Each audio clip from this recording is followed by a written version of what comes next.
Hello everyone, and thank you for having me and giving me an opportunity to speak on my research. I am Desh Deepak, a fourth-year PhD candidate in Lillehoi Research Group, Department of Mechanical Engineering, Rice University. Today I'll be discussing our work on developing a rapid CD4 positive T-cell quantification using an AI-enabled microfluidic platform. Let's get started. So in this presentation, first, we will discuss the importance of cell quantification, particularly CD4 T cell quant in the management of HIV. Next, we will look at flow cytometer as a conventional method for cell quantification, along with its advantages and limitations. We will then explore some existing microfluidic platforms used for CD4 T cell quantification and the role of deep learning in enhancing cell detection. Following that, I'll introduce our lab's innovative approach, a CNN-based microfluidic platform for cell quantification in blood. Finally, I will demonstrate the effectiveness of our developed platform for quantifying CD4 positive cells in whole blood, showcasing it as a proof of concept. Blood work is crucial for disease diagnosis and monitoring as it provides insights into a patient's health status through the analysis of various cell types. Each cell type has specific physiological function, and their counts can indicate the status of immune function, the presence of infection, or any other condition, making cell quantification an essential tool in clinical practice. As of 2023, there are approximately 39.9 million people living with HIV worldwide. Around 14% of them are unaware of their status due to limited access to testing or social related barriers. CD4 T cells, a subtype of white blood cells, are crucial indicators of immune function in HIV patients. A healthy CD4 positive T cell count ranges from 500 to 1500 cells per microliter, while counts below this indicates weakened immunity in the body. A count below 200 cells per microliter is critical threshold for AIDS. For patients with AIDS, CD4 T cell quantification is performed every 3 months to monitor immune function and guide treatment decisions. 50 years of intense research and development have made the flow cytometer a state-of-the-art machine in the domain of cell quantification. It possesses tremendous advantages, like it can analyze broad range of cell types, it can do multi-parameter analysis, high throughput, high reproducibility, and high sensitivity. However, there are a few disadvantages when it comes to the use of flow cytometer as a point-of-care technology that can work in a low-resource setting. It is limited by long sample processing time, complex sample preparation, for example, lysing of cells, high cost, low portability, and requires trained personnel to perform. Thus, a need for rapid point-of-care friendly technology exists. In this study, we have integrated microfluidics, known for being point-of-care and low-cost friendly, and deep learning-based object detection to achieve rapid quantification of sub-cell types in human blood. As a model target, we have chosen CD4 positive T cell quantification due to its clinical relevance in HIV/AIDS related treatment. Researchers have previously developed techniques to quantify CD4 positive cells in whole blood. This includes tagging of cells with antibody-coated beads followed by image-based counting, which involves multi-step process. In another technique, a bead coated with CD4 positive antibody is allowed to incubate with lysed blood sample and other reagents which produce chemiluminescence, whose intensity is used as a marker for CD positive cells. In one more technique, a microfluidic chip is used in which RBCs are lysed in channel followed by capturing cells in a chamber coated with antibody followed by an impedance-based counting. The conventional microfluidic techniques, although innovative, possess limitation. For example, they require complex microfabrication techniques to be incorporated in the design, complex sample preparation, for example, lysing the background cells, complicated immobilization protocols on the surfaces, and also expensive instrumentation for readouts. Deep learning based techniques can address few of this limitation discussed in the previous slide. Here are some of the researches which are done with deep learning to classify cells. For example, a simple this paper in which the authors were able to classify RBCs, WBCs, and platelets in a blood smear using deep learning. In another researchers were able to identify tumor cells, circulating tumor cells within peripheral blood nucleated cells. And it has also been used to detect the RBC deformability in sickle disease. The proposed platform consists of 3 steps. Number 1 is cell labeling, which involves incubation of the blood sample with beads coated with monoclonal antibody for 5 minutes at room temperature.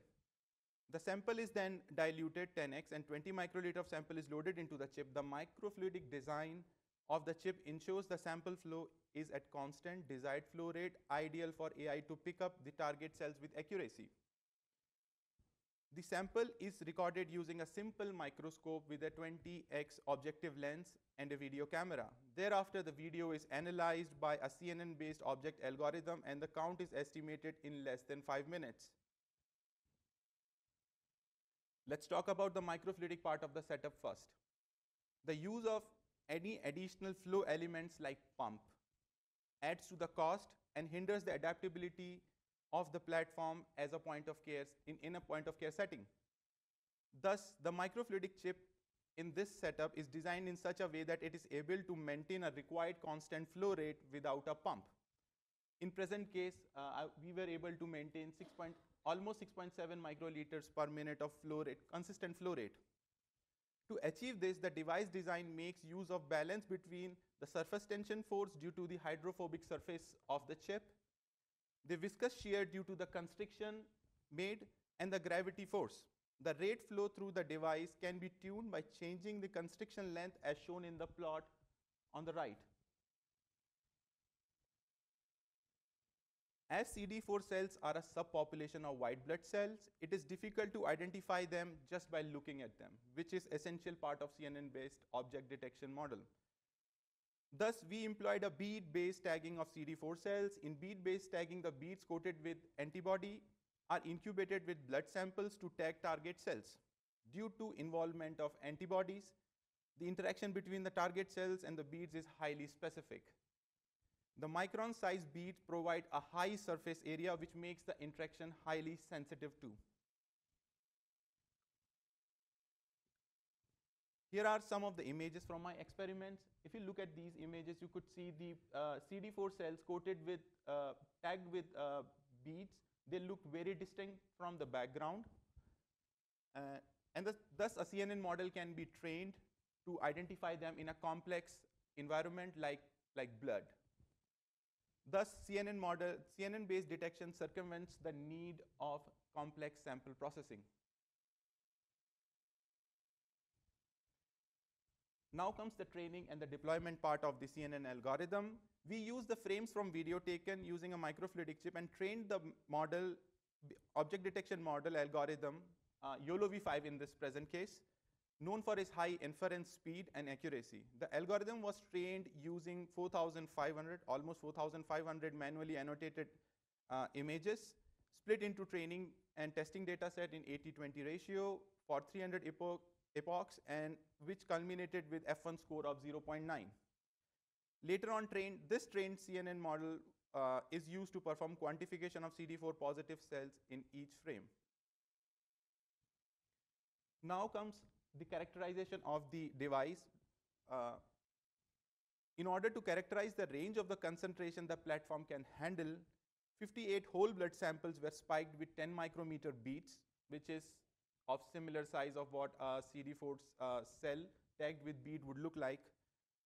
The platform is capable of quantifying beads in the range of 15 to 250 per microliter, because the sample is diluted 10x, which corresponds to 150 to 2,500 cells or beads per microliter in whole blood, which covers the entire range of CD4 positive cells in healthy or a patient blood.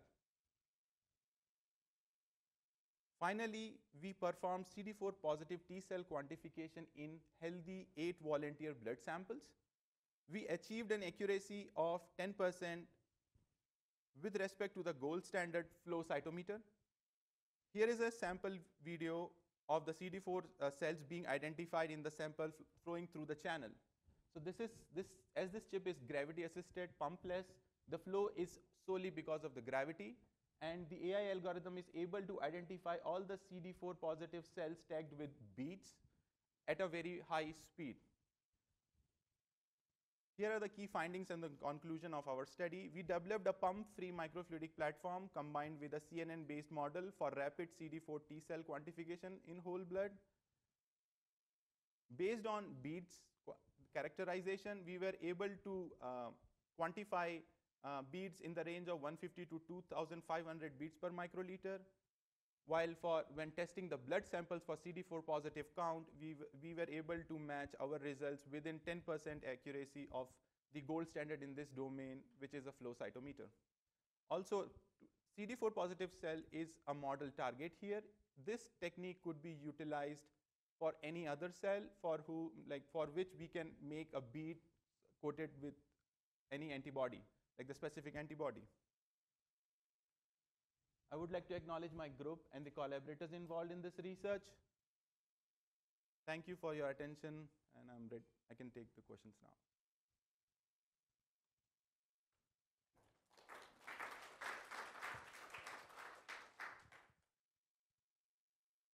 Have any questions? Actually, I had one question.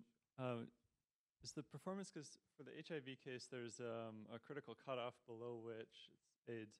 Does the performance depend on the density of the CD4 positive cells in the sample at all?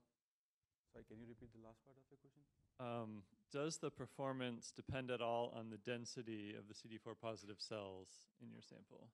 So the performance, it becomes harder and harder to quantify when there are fewer cells.